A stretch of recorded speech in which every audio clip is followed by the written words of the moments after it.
আসসালামু আলাইকুম। সানারপাড়া আইটি ইনস্টিটিউটের পক্ষ থেকে সবাইকে স্বাগতম।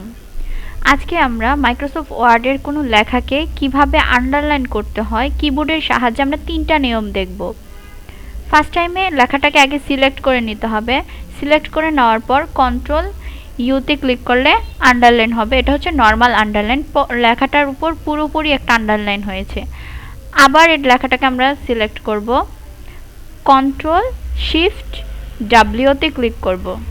কন্ট্রোল শিফট ডাব্লিউতে ক্লিক করলে লেখাটার নিচে আলাদা আলাদাভাবে আন্ডারলাইন হয়েছে, মানে প্রত্যেকটা ওয়ার্ডের নিচে আলাদা আলাদাভাবে আন্ডারলাইন হবে। তারপর আমরা ক্লিক করব control shift D. Control shift D click করলে প্রত্যেকটা লেখার নিচে ডাবলভাবে আন্ডারলাইন হবে। কন্ট্রোল শিফট ডি, ডাবলভাবে আন্ডারলাইন।